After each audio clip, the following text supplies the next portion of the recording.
తాకట్లో ఉన్న బంగారాన్ని విడిపించి ఆ రోజున మార్కెట్ ధర కట్టి మిగిలిన డబ్బును మీకు అందిస్తుంది కొమ్మూరి గోల్డ్.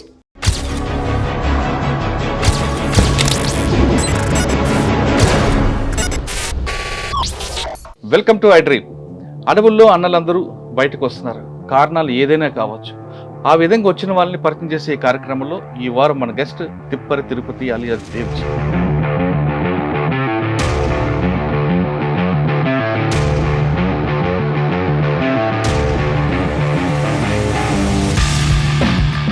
ఇప్పుడు మీరు సరెండరా అరెస్టా? అరెస్ట్, అది క్లియర్. ఎందుకంటే సోను సతీష్ లాగా మేము ఇట్లా సరెండర్ కాదలుచుకున్నాము, పార్టీలో ఉంటూ శత్రువుతో చేతులు కలిపి వెళ్ళి సరెండర్ అయితే సరెండర్ కదా. మేము అట్లా వాళ్ళిద్దరిలాగా చేయలేదు. అరెస్ట్ అయితే మీ మీద రివార్డు రాదు అనే విషయం మీకు తెలుసా? రివార్డుల కోసం కాదండి, కానీ మీ రివార్డు పెంచమని చెప్పి ముఖ్యమంత్రి గారికి అడిగారని కూడా ముఖ్యమంత్రి గారు చెప్పారు. మేము ముఖ్యమంత్రి గారి దగ్గరికి ఎందుకు వెళ్ళినామంటే మా పార్టీ మీద నిషేధం ఎత్తివేయాలి, కేంద్ర ప్రభుత్వ యూఏపీఏ కింద మీ పార్టీని నిషేధించింది కాబట్టి కేంద్ర ప్రభుత్వ అధికార పరిధిలో ఉన్న సమస్యగా మారిపోయింది అన్నప్పుడు సోను సతీష్తో పాటు మీరు కూడా వేరే దగ్గర వచ్చుంటే ఆయుధాలు తీసుకొని ఈ సమస్య ప్రశాంతంగా ఉండేది. ఇప్పుడు సోను సతీష్లు ఏంటంటే ఒక పథకం ప్రకారం వాళ్ళు బయటకు వెళ్ళారు కదా. మేమేమన్నాము, వెళ్తే మీరు వెళ్ళండి వ్యక్తులుగా, కానీ పార్టీని చీల్చకండి అన్నాము. కానీ వాళ్ళు చీల్చారు. తర్వాత ప్రజలకు చెందినటువంటి ఆయుధాలను శత్రువుకు అప్పగించడం అవుతుంది కదా. వాళ్ళను వీటన్నిటి ఆధారంగానే వీళ్ళని ద్రోహులు అని అన్నారు. సోను ఆశన ద్రోహులు అంటారు మీరు. దేని ఆధారంగా అనేటువంటిది ద్రోహులు అని దేని ఆధారంగా అంటున్నారు? ఏ అర్థంలో విప్లవ ప్రతిఘాతకులు అనే ఆధారాలతో సహా మేము స్టేట్మెంట్లు. రాజు దాదా కోసు దాదా చనిపోవడానికి వీళ్ళు ఇచ్చిన ఇన్ఫర్మేషన్ తోనే వాళ్ళిద్దరు చనిపోయారని, చిత్రహింసలు గురి చేసి చంపారని. అందులో మీ దగ్గర ఉన్న ఆధారం ఏంటి? అంత గట్టిగా బలంగా మీరు చెప్పండి. ఇప్పుడు కోసదాదా రాజధాని ఎక్కడ ఉంటుందని ఎవరికి తెలియకూడదు అనుకున్నాం, వాళ్ళు ఇండియన్లు కాబట్టి ఆ కొరియర్ యొక్క సమాచారం చెప్పడంతో ఆయనకు కూడా తెలియదు వేరే బౌట్స్.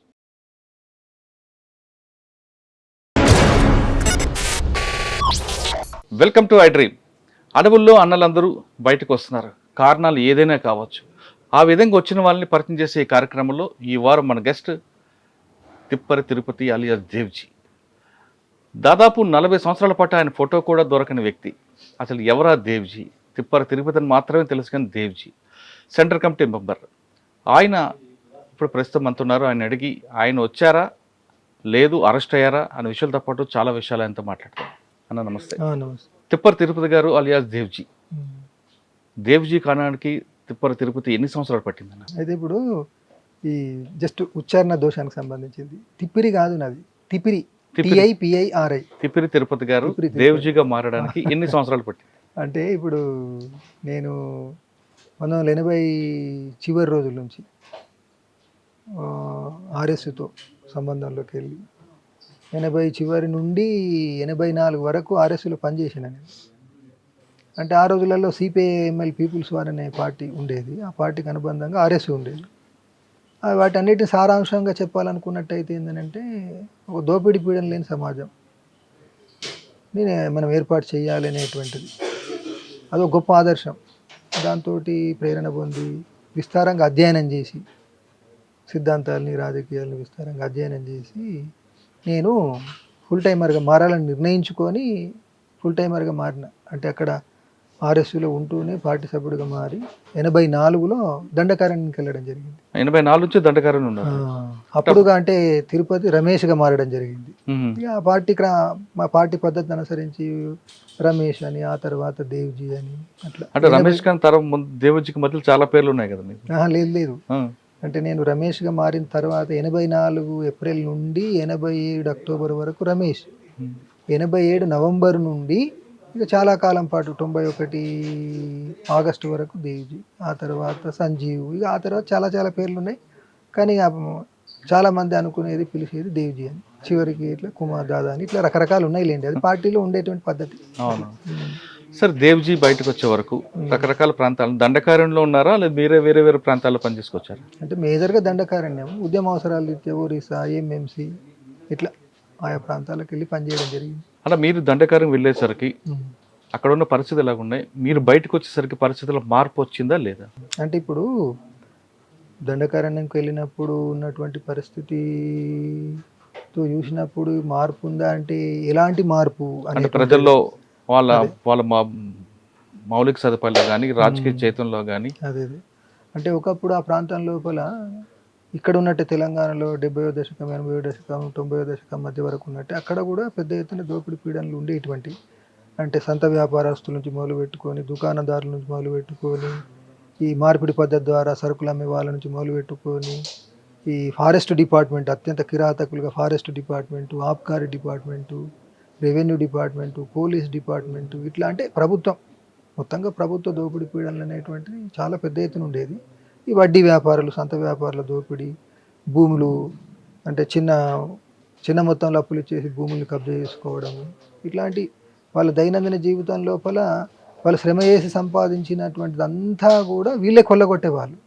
ఆ కొల్లగొట్టడం మూలంగా ప్రజలు నిరంతరం పేదరికంలో మగ్గడమే. అంటే వాళ్ళ దగ్గర బతుకు తెరువు కోసం ఏమి లేని స్థితి కదా, సంపాదించిన చిన్న చిన్న మొత్తాలైనా కానీ ఇలాంటి వాళ్ళ చేతుల్లోకి వీళ్ళు శ్రమ చేసిందంతా కూడా వాళ్ళ చేతుల్లోకి వెళ్ళేది.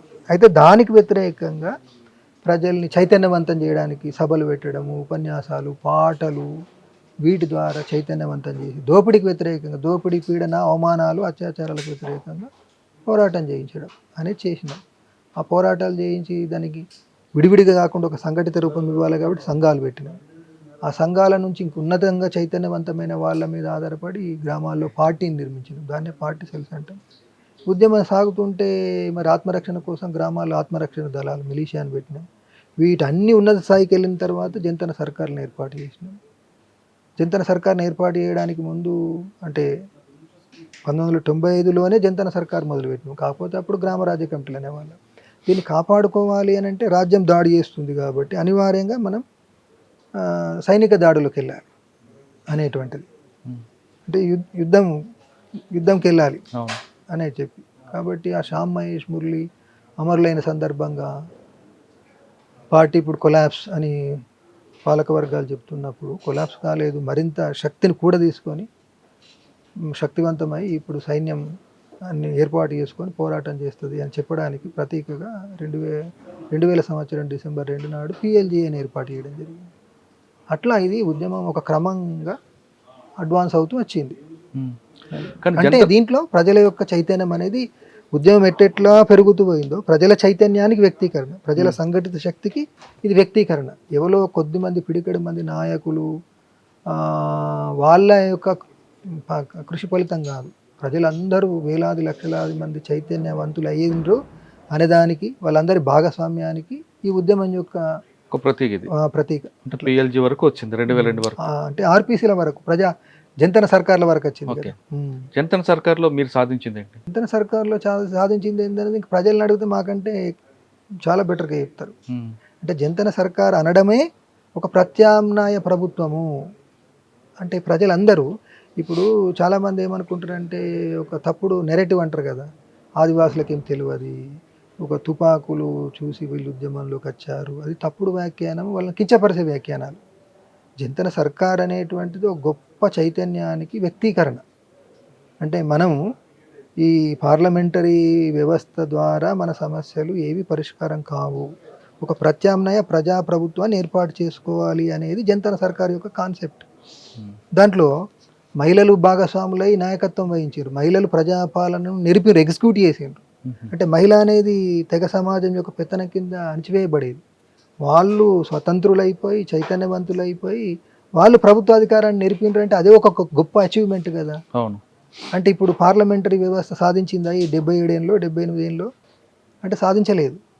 కానీ జంతన సర్కార్లలో మహిళలు విస్తృత భాగస్వాములు. అంటే సమావేశాలు చేయడంలో, నిర్ణయాలు చేయడంలో, చేసిన నిర్ణయాలను ఎగ్జిక్యూట్ చేయడంలో. అంటే ఎగ్జిక్యూట్ చేయడంలో అంటే భూముల సమతుల్యీకరణ ఒక ఎగ్జిక్యూషన్, తర్వాత కుంటలు కట్టడము, చెరువులు కట్టడము, స్కూళ్ళు నిర్వహించడము, వైద్యశాలలు నిర్వహించడము, ఇదంతా పవర్ని ఎగ్జిక్యూట్ చేయడం అనేది. వీటన్నిట్లలో మహిళలు భాగస్వాములు అయినరు, వీటన్నిట్లలో పురుషులు భాగస్వాములు అయినరు. అంటే ఒక గొప్ప చైతన్యానికి నిదర్శనం, ఒక ప్రత్యామ్నాయ పార్లమెంటరీ వ్యవస్థకు ప్రత్యామ్నాయమైనటువంటి ప్రజాపాలన రూపానికి వ్యక్తీకరణ. ఇదే గొప్ప అచీవ్మెంట్. జంతన సర్కార్కి బడ్జెట్ ఎంత ఉంటుందండి? అంటే బడ్జెట్ ఆయా సమయాల్లో మారుతూ వచ్చింది. ఒక పీక్ స్టేజ్లో బహుశా 18, 19 అనుకుంటా మేము జంతన సర్కార్లు అంటే దండకారణ్య వ్యాప్త జంతన సర్కార్లు, కిందనేమో పంచాయతీ స్థాయిలో జంతన సర్కారు ఉంటుంది. వీటన్నిటిని ఒక 16, 17, 18 జంతన సర్కార్లను సమన్వయించడానికి ఏరియా జంతన సర్కారు ఉంటుంది. ఒక డివిజన్లో ఉన్నటువంటి 3 ఏరియా సర్కార్లను సమన్వయించడానికి డివిజనల్ జంతన సర్కారు ఉంటుంది. వీటికి పైన జోను జంతన సర్కారు సమన్వయ కమిటీ అని ఉండేది. కాబట్టి ఆ జోను జంతన సర్కారు సమన్వయ కమిటీ ద్వారా గ్రామ స్థాయికి అందించడం కోసం మేము ఒక సంవత్సరం 2 కోట్ల రూపాయలు కేటాయించడం జరిగింది. అది హైయెస్ట్. 2 కోట్లు అంటే ఆ నిధులను ఎక్కడ ప్రజల నుంచి వచ్చావా లేదా కాంట్రాక్ట్? అంటే ఇప్పుడు దానికి అనేక మార్గాలు, ప్రజల నుంచి చందాలు, విరాళాలు, వాళ్ళు ఇప్పుడు తునికాకు వస్తే ఒకరోజు కూలీ అనేటువంటి రూపంలో, సొంత వ్యాపారాల నుండి జమ చేయడం, పార్టీ, ఇవన్నీ ఎంత చేసినా కానీ సరిపోవు కాబట్టి పార్టీ తునికా కాంట్రాక్టర్స్ నుండి ఇతరుల నుండి వసూలు చేసిన దాంట్లో కొంత భాగాన్ని జింతన సర్కార్ కేటాయించడం, అట్లా నడిచింది. 2002 వరకు దండకారణ్యంలో మీద ఒక వెలుగు తర్వాత క్రమేపీ తగ్గిపోవడం కారణం ఏంటి? 2002 కాదండి, 2011 చివరి వరకు ఉద్యమం పురోగమనంలో ఉందని మా సమీక్ష. 2011 చివరిలో దండకారణ్య ఉద్యమం గడ్డు స్థితికి వెళ్ళింది అనేది. ఎందుకు? దాని మీద ఆధారపడి దేశవ్యాప్త ఉద్యమం 2012 నాటికి గడ్డు స్థితిలోకి వెళ్ళిందని మేము చేస్తాం. మీరు ఆ విధంగా అనుకున్న కారణం ఏమనుకోవచ్చు? కారణము అని అంటే అనేక కారణాలు ఉన్నాయి. అంటే ఇప్పుడు దండకారణ్య ఉద్యమం వచ్చేటప్పటికి ప్రజల్లో మనం నిరంతరం ప్రజల దగ్గరికి వెళ్ళి చేసే రాజకీయ కృషి తగ్గడం, శత్రుదాడులు, ఈ రెండు కలగలిసి అంటే సంఘాల యొక్క సభ్యత్వం తగ్గడం, సంఘాల కార్యకలాపాలు తగ్గడం, మిలీషియా యాక్టివిటీ తగ్గడం, జంతన సర్కార్ల యొక్క యాక్టివిటీ తగ్గడం, వీటన్నిటిని క్రోడీకరించి మనం గడ్డు స్థితి అంటే ఇప్పటి వరకు మనం అడ్వాన్స్ అవుతున్న స్థితి ఉన్నది. ఇది అడ్వాన్స్ అనేటువంటిది ఆగుతున్నట్టుగా కనిపిస్తున్నది అనే దాన్ని వ్యక్తీకరించడానికి గడ్డు స్థితి అన్న. కానీ మీరు ఆ విధంగా అంటున్నారు, కానీ ప్రభుత్వాలు ఏం చెప్తున్నాయంటే దండకారణ్యంలో జంతన సర్కార్ పెట్టడం అంతవరకు బాగానే ఉంది, కానీ వాళ్ళు రాజ్యంపై దాడులు చేయడం, రాజకీయ నాయకులు చంపడం, దర్బా లాంటి ఘాట్లో వీసీ శుక్లా అనేటువంటి అటాక్ చేయడం, ఇటువంటి సంఘటనలు జరిగిన తర్వాత పోలీసు ఒక డిమోర్ అవుతుంది. కాబట్టి పోలీసు అప్పర్ హ్యాండ్ అవ్వడానికి మేము మిలిటరీ ఆపరేషన్లు కానీ సల్వార్ జూడం పెట్టడం జరిగింది. కాబట్టి అక్కడ వాళ్ళకి మైనస్ అయిందని ప్రభుత్వం చెప్తుంటారు. అదే అంటే వాస్తవానికి మేము మా అంతటా మేము ఆయుధాలు బట్టి డెలిబరేట్గా మేము శత్రువు మీద మొదటి తూట పేల్చలేదు. ఇక్కడ తెలంగాణలో కానీ దండకారణ్యంలో కానీ దేశంలో ఎక్కడైనా కానీ మొదటి తూట పేల్చింది, దాన్ని కంటిన్యూ చేసింది స్టేట్ ఫస్ట్. అనివార్యంగా ఆత్మరక్షణ కోసం మేము యుద్ధం చేస్తున్నాం. ఇప్పటికి కూడా మేము చేసేది ఆత్మరక్షణ యుద్ధమే.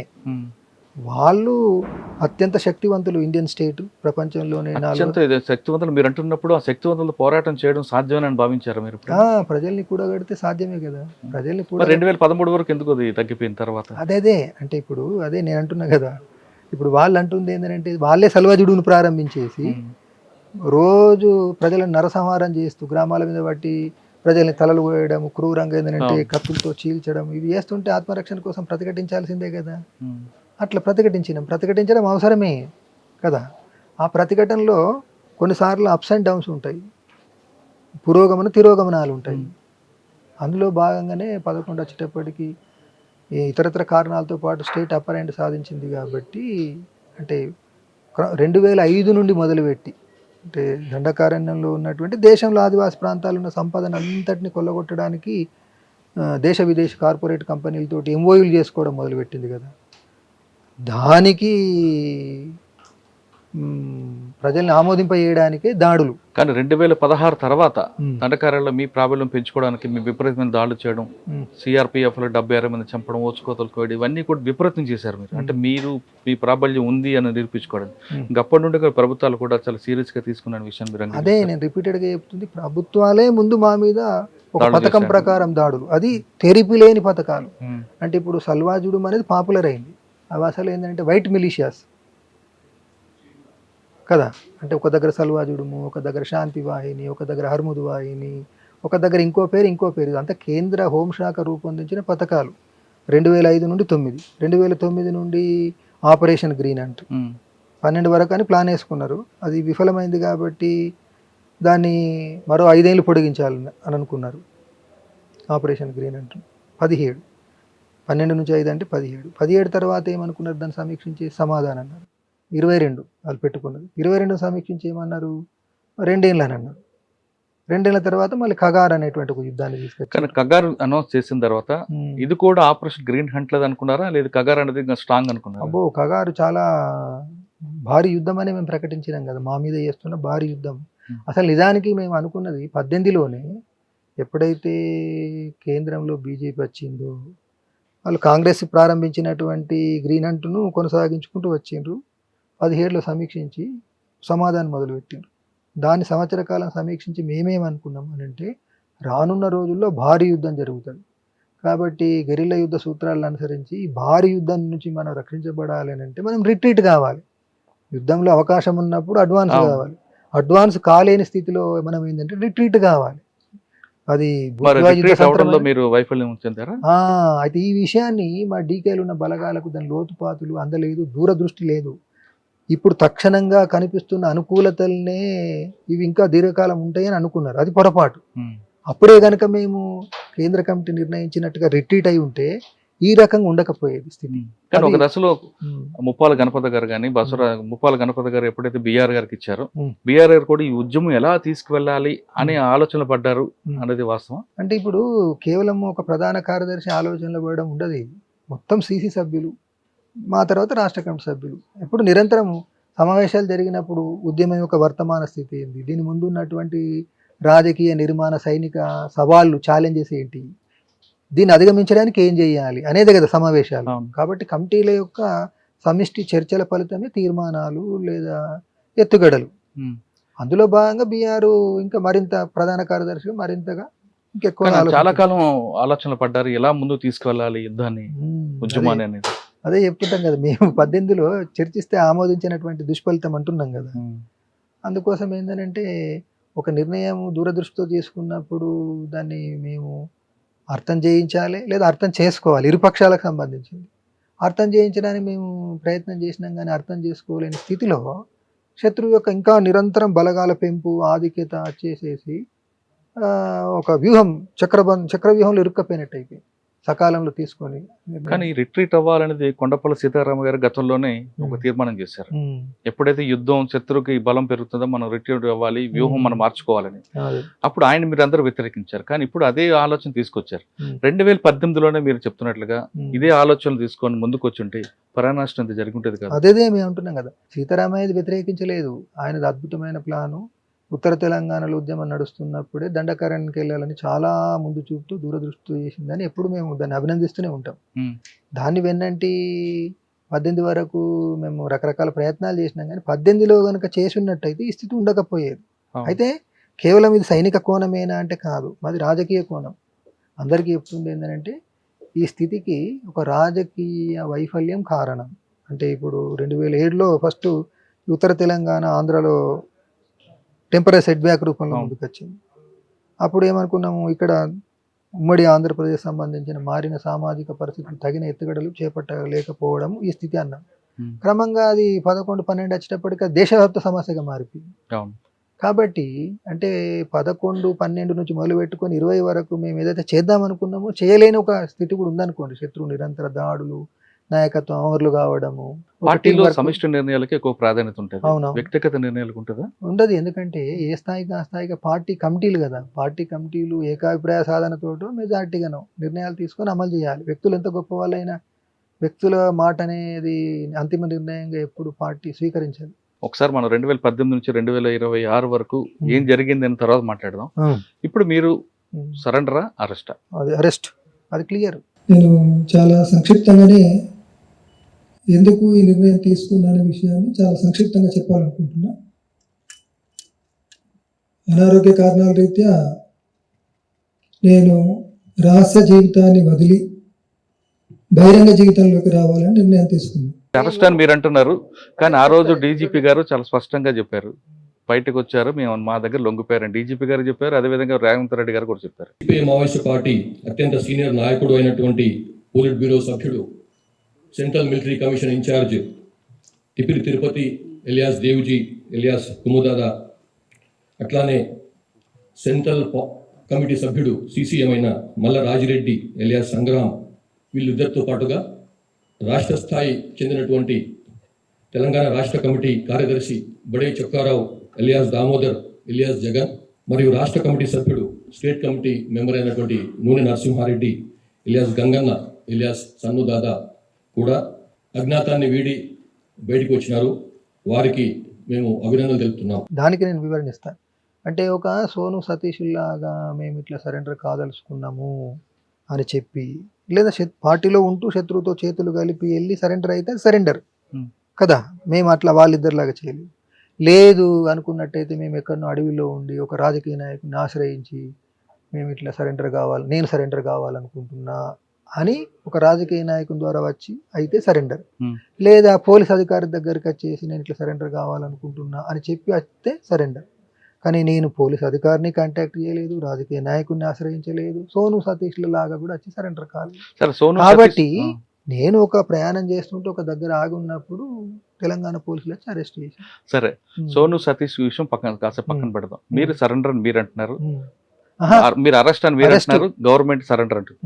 అరెస్ట్ అయితే మీ మీద ఉన్న రివార్డు రాదు అనే విషయం మీకు తెలుసా?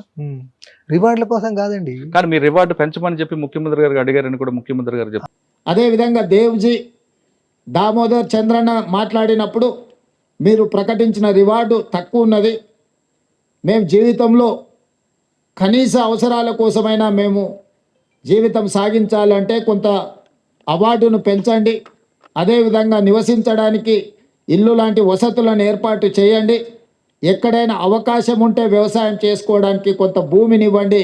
అదే అంటే ఇప్పుడు ఆ విషయానికి వస్తే స్పష్టంగా మీ ద్వారా ఈ విషయాన్ని ఫోకస్ చేయండి. మేము ముఖ్యమంత్రి గారి దగ్గరికి ఎందుకు వెళ్ళినామంటే మా పార్టీ మీద నిషేధం ఎత్తివేయాలి, మా పార్టీని ఒక చట్టబద్ధ రాజకీయ పార్టీగా గుర్తించాలి, ఈ డిమాండ్స్ని ముఖ్యమంత్రి దగ్గర ఉంచినాం. అప్పుడు తను వేసిన ప్రశ్న ఏంటంటే ఇది రాష్ట్ర పరిధికి సంబంధించిన సమస్యగా లేదు, కేంద్ర ప్రభుత్వ యుఏపిఏ కింద మీ పార్టీని నిషేధించారు కాబట్టి ఇది కేంద్ర ప్రభుత్వ అధికార పరిధిలో ఉన్న సమస్యగా మారిపోయింది అన్నప్పుడు మేము ఆయన కోరింది ఏంటంటే మీరు ఈ విషయాన్ని అక్కడ లేవనెత్తండి. రివార్డ్ చెప్తా విషయం ఏంటంటే ఇది మెయిన్ డిమాండ్ కదా.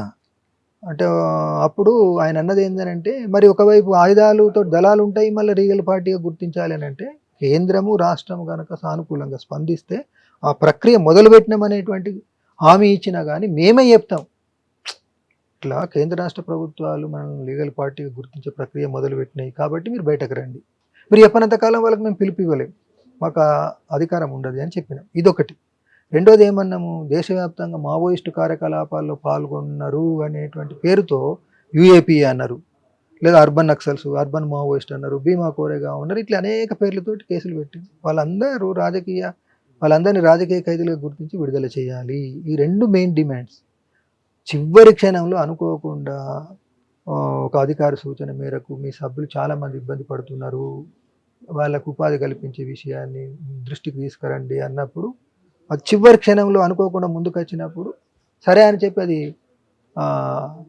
దాని యొక్క లోతుపాతులు ఆలోచించకుండా 11th అవర్లు అంటారు చూడండి, అది మా పొరపాటు అసలు. ఎందుకంటే మేము తలలకు వెలగట్టడం కదా, అది రివార్డు పెంచమని మేము ఎందుకంటాము.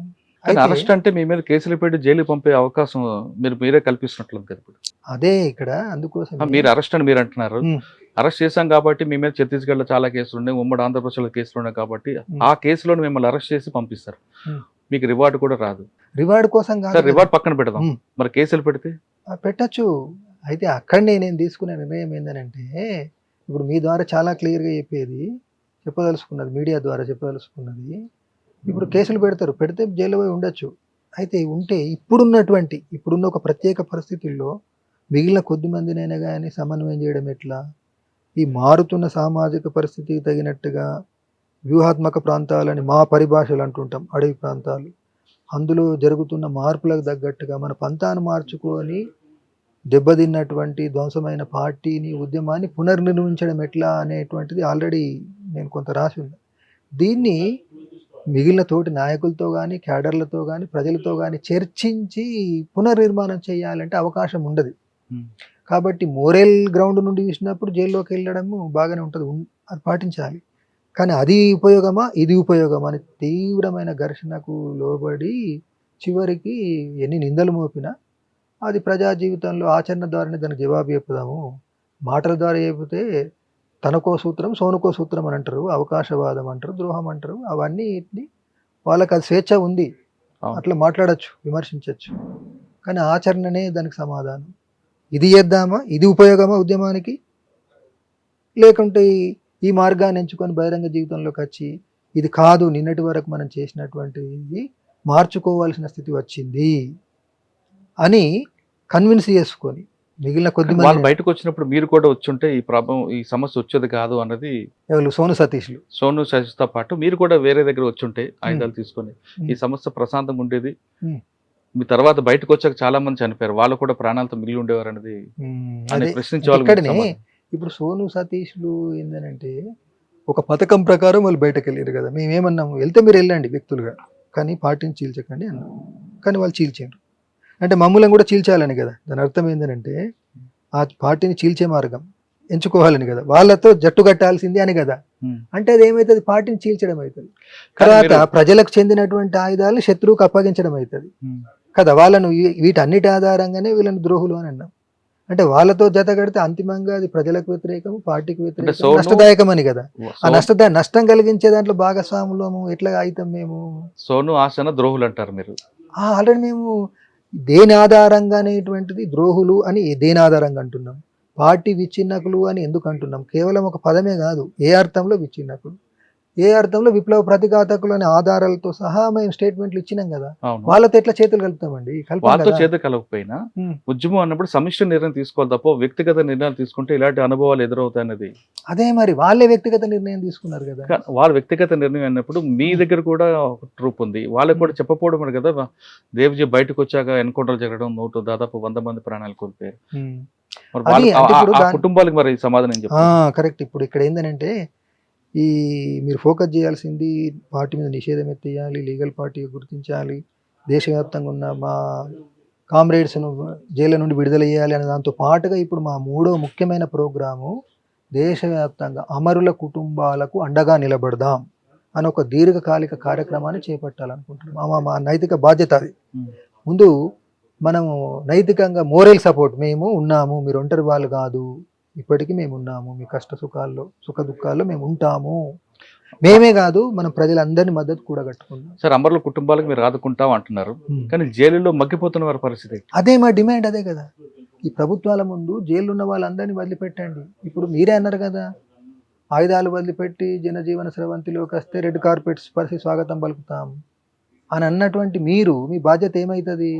ఒక రాజకీయ పొలిటికల్ కాజ్ కోసము పనిచేసినటువంటి వాళ్ళే జైళ్ళల్లో ఉన్నారు, వాళ్ళందరినీ వదిలిపెట్టడం ప్రభుత్వాల బాధ్యత. ఉద్యమం చేపట్టాలి, దీనికోసం మీడియా సహకరించాలి, బుద్ధిజీవులు సహకరించాలి, హక్కుల కార్యకర్తలు, టోటల్ సమాజమే ఒక ఉద్యమం చేపట్టాలి అని మేము ఇప్పుడు బలంగా ఫీల్ అవుతున్నటువంటిది. కానీ దేవ్జీకి మరో పేరు కూడా ఉంది, దూర్వాసుడు అని.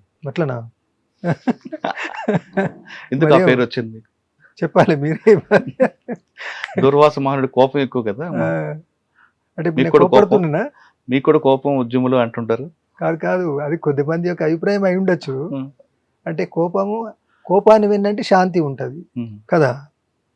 అది అంటే కోపాన్ని చూసిన వాళ్ళు శాంతిని చూడనటువంటి వాళ్ళకి కోపాలు తాపాలు ఉండవు కదా. ఉండకూడదు, ఉండవు. అంటే అబ్సల్యూట్ సెన్స్ లో చెప్తున్నారు కాబట్టి దాన్ని తిరస్కరిస్తున్నా నేను. అంటే యుద్ధం పక్కన శాంతి ఉంటది, శాంతి యుద్ధంగా, యుద్ధం శాంతిగా, రాత్రి పగలుగా, పగలు రాత్రిగా. కోపం వల్ల ప్రేమగా ఉంటది. ఇప్పుడు తల్లి పిల్లను కొడుతుంది, కానీ తానే మళ్ళీ కన్నీరు పెట్టుకుంటది. అది చూడనటువంటి వాళ్ళ వ్యక్తీకరణ.